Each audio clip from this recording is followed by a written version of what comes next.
grow and learn if you're not going to church, you know? You want to be able to grow, learn, move forward, make progress. You know, like Jesus say, work hard so that you can enjoy the fruits.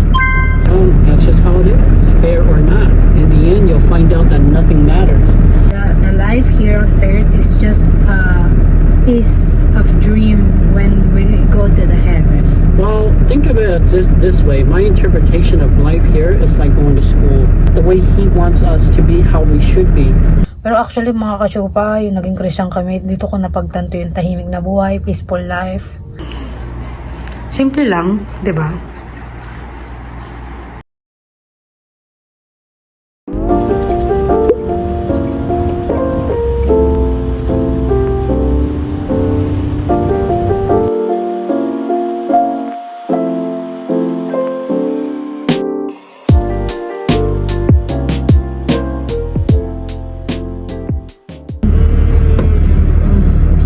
Morning. What they are talking in the podcast? They're just talking about church. One guy is saying that can you be saved outside of church, and then the other guy is saying that you have to go to church to be saved, and then the other guy is saying that it's not just about going to church. So what do you believe? What do you believe? I believe you don't have to, but you should. Yeah. You know, it's supposed to help you grow, help you learn, and you know, that's, to me, that's pretty important. I mean, how do you grow and learn if you're not going to church, you know? I mean, you want to be able to grow, learn, move forward, make progress, you know, like Jesus say, work hard so that you can enjoy the fruits. So if you go and you learn, you grow, you become mature spiritually, then that means like you're growing, you're bearing fruits. And when you bear the fruits, you can enjoy it because now you know, and like they say, when you learn the truth will set you free. When you start to know more, learn more, then it gets you closer to God. You know, the more you know, the closer you become. Kaya pala, iba, sinasabi nila na importante rin pala yung church. That's why the guy saying that going to church is important, right? It is important, but you're not required to go. So like if you miss a couple sessions, you're not going to go to hell. Yeah. You know, it's just important that you should, but it's not required. Yun lang pala mga kajuka. I mean, there's a lot of people that they don't even go to church often. They go to church maybe like once a month. And you know, these people, they still get to meet Jesus, you know. But see, after that, when they come back, they change, you know. They want to go more because they want to know more. They want to get closer to Him. Yeah. And like the more you learn, the more experience you get, the more you understand, the closer you get to Him. And the closer you are to Him, like the stronger your relationship. That's just how it is. Like I was never really close to Jesus. Like I knew of Him, but see now I feel like I'm much closer. Is that why you want to go every Sunday in the church? Because you want to know Jesus? Of course, no. And they don't always talk about Jesus, but church kind of teaches you how to be a better person, like, you know, how to do the right thing and what you should be doing in certain situations. And, you know, how to react with people, you know, because right now they're currently talking about, like, you know, forgiveness, and they're currently talking about, like, you know, how to become a better person, you know, how to build a relationship, you know, a lot of good stuff. I mean, like Jesus said, it's not about your works, it's not about your deeds. So even if you go to church every day or every week or, you know, whatever, right? Some people go to church twice a week, you know, they go on a Sunday and then they also go on a Wednesday. But even if you do all of that, but if you don't truly believe it and you don't have a relationship, then none of that matters. Your works does not matter. Like what you can't work your way into heaven. That's pretty much what it is. Why they close the door? We're gonna go deliver there. Bringing the stuff inside. Kind of like God also say that, you know, He did it that way so that when people get to heaven, they're not gonna boast about their deeds. So people can't brag about what they did to get there, you know, because that's not good. That's not equal. Yeah. Since He loves everyone equally, He gives everyone an equal chance. So it doesn't matter. And like when I was trying to tell Nick that, like Nick didn't like really like it because he think it's not fair. I'm telling find out that nothing matters. Everything that you do here on earth, like, it doesn't matter. Mhm. If you believe in Him and your heart is, Kasi actually your mga whole heart kachupa, is truly in it, that's what really I've matters. watched the video from the Facebook, and they saying that the life here on earth is just a piece of dream when we go to the heaven. Well, think of it this way. My interpretation of life here is like going to school. Yeah. God brought us here so that we could learn to love, build relationship, forgive, how to live a holy life, how to be like the way He wants us to be, how we should be. So that way, when you already learn all of it, then when you get to heaven, it's not hard for you. It comes naturally. But if you didn't learn all of it and it doesn't come to you naturally, then I guess you're not going to be fit in heaven, because you're not going to want to be there. It's not going to suit you well. And I don't know. Exactly. It's kind of like Jesus also say, it's His duty to separate the fishes when they come. He put the good one here, the bad one there. He also have something about separating the sheep and the goat too. He take all the sheep, put it here, all the goats, put it over here. And the reason why is because the goats are independent. They don't rely on their master. They always thinking and doing things on their own. But the sheep, they follow the shepherd. So that's why He said they separate the sheep from the goat. If you're a goat, you're going to hell. If you're a sheep, you're going to heaven. It sounds bad to be a sheep, but there's really nothing wrong with that. If you truly love God and Jesus and want to be with Him, then there's nothing wrong with being a sheep, because that's why they say Jesus is the shepherd and we are the sheep. So Yung pala yun, mga kachupa. those who are not okay, What if you're a sheep, but your attitude is like a goat? well, you can't be both. Ay, wala. Mga storya ko rin no? Hindi pa rin natatapos yung vlog ko. Kasi nakakaano lang mga kachupa pagka yung ganyang topic natin about kasi nga dito sa Amerika maraming Christian, maraming hindi rin Christian. May mga ibang Christian din pa. Meron pa mga ibang Christian mga kachupa. Iba yung mga Christian dito. Christian dito mga kachupa. Di ba pagka alam natin ang Christian kailangan mag-celebrate ng Christmas, mga ganyan. May mga ibang Christian dito na hindi nagse-celebrate ng Christmas. Kasi ang akala nila lang, gawa-gawa lang. Wala naman talagang nakakaalam ng birthday talaga ni Jesus, kung talagang December 25 talaga o ano.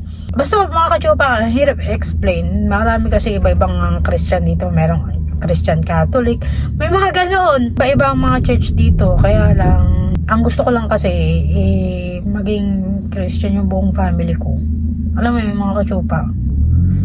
Na kasi I am Roman Catholic before, and a lot of people, they asked me to be a Christian, but I didn't say yes, But now I believe na only my husband can change me. Ang laki talaga ng ewan ko mga kachupa.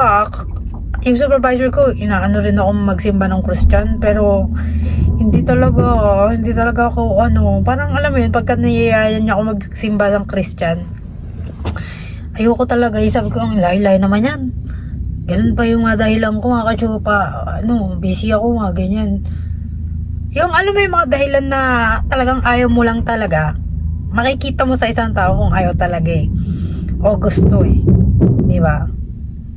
Kasi kung gusto mo talaga, willing ka kahit malayo. Willing kang magbago, willing kang pumunta, willing kang change ng religion. Yun talaga. Pero kung ayaw talaga, hindi na pinipilit.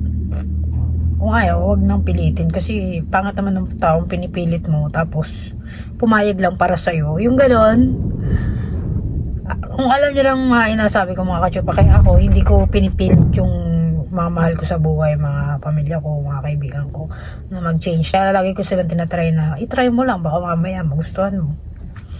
Yun lang yung sinasabi ko. Pero yung pipilitin na, ganito, punta ka muna rito, ganyan-ganyan. Hindi, ayoko nang pinipilit yung tao. Kasi pag pinilit mo yung tao, wala na. Parang pumunta lang sila doon, hindi para kay Jesus, kundi para sa'yo, para matuwa ka. Ganun lang yun. Pero wala sa kanila yung magbabago nga. Pero actually mga kachupa, yung naging Christian kami, dito ko napagtanto yung tahimik na buhay, peaceful life. Basta laki ng pagbabago mga kachupa eh. Hindi ko ma-explain pero siguro mararanasan nyo rin to pagka na-experience nyo na. Kaya I believe dun sa mga taong nagbibigay ng ceremony na ganito nga yung nangyari sa buhay nila, yung tinanggap nila si Jesus, parang ang laki ng pinagbago. Meron pa nga yung bakla, naging totoong lalaki na mga kachupa, tinanggal na yung mga dede, yung ano. I watched on Facebook, there's a gay, she got surgery, she surgery her boobs to become bigger, and then she finally decided to change to become a Christian, and then he found out that what he did is wrong, so he decided to remove all the boobs, so he started to change, so he started to become a man. That's cool. And then What do you mean she's becoming a man? he's becoming a man, because he was a transgender, and then he found out Jesus, and then he found out that he was doing wrong, demonic, and then he found out to decided to remove all the boobs that he put there, become a man, change like a real man, and reborn again. So he was a man, and then he became a woman. Yeah, and then he found And then out. now he changed back. Yeah. Okay, that makes sense now. I thought you said she's a woman. Oh. I believe those mga people na nagbibigay ng opinion nila, na ano lang ako, parang every time na nakaparinig ako ng mga testimony na mga ganyan, natutuwa ako kasi hindi lang pala ako, maraming palang tao na ganun din ang na-experience na hindi nila alam na ganun pala mangyayari sa buhay nila, yung mababago talaga sila ng Diyos. Wala mga kachupa, ang laki ng pinagbago ko, totoo lang. Yung dati, mga kachut, nagger ako, totoo yan. Kasi makakilala sa akin, nagger ako. Yung konting init ng ulo ko, nagdadat ako mga kachupa, totoo yan. Pero ngayon, pagka uminit na yung ulo ko, naiintindihan ko na init lang to ng ulo, wag ko sabayan. Yun, natuto na ako. Kaya balik ulit tayo sa driving. You know why that's actually wrong? Why? That's because when you change your body, they say that it's like you didn't accept like God's creation, because God created everybody perfect in their own way, and that is God's vision for you. So if you change it because you think it's not good enough, then it's the same as you saying you reject God. You know what I mean? So that's why they teach us that we should be content. We should be content with what we have, because everything He gives to us, everything that He provides for us, is because it's good for us. He has plans. Yeah. So if you change it, then it shows that you didn't have faith in Him, you didn't trust Him, because you think you know better, you know? And when you think you know better, you're like the goat. But if you're the sheep, then you put all your faith and your trust in Him. Even if you don't believe, and even if you don't think that it's good, like, you still have to understand that God, His level is so much higher that He knows things that we don't know. So, like I said, even at the time where I disagree with Him, I may not like it, but I have to understand that now I see everything is all for the good. Maybe did you ever decided to become a gay? But you said when you were young, you thought you didn't know your gender. Well, when you're young, yes, you don't know your gender. You're always trying to figure it out, but I never thought about being a man. Sige na mga kachupa. Mayroon tayo medyo maingay na. Later na tayo. I think if I decided that I was a woman or a girl back then yes, I would probably think it, but, you know, everybody kind of goes through that, I guess. I'm glad you're becoming a man. Well, sometimes you have to go through that stage so you can figure out your identity. I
Kachupa! Welcome back to my vlog. So, kakarating lang namin ng hotel.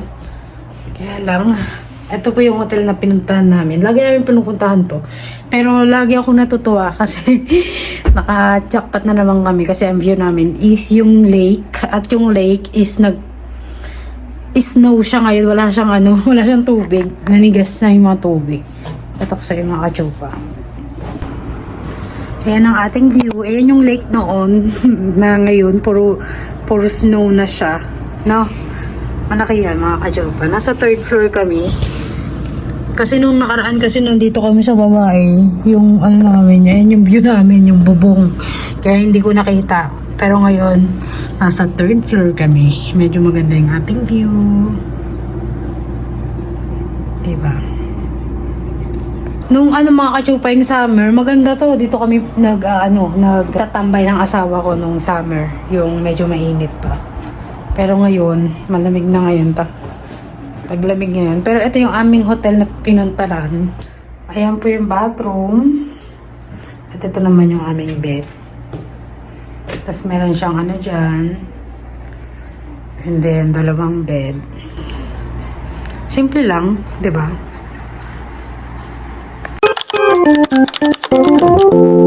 Thank you.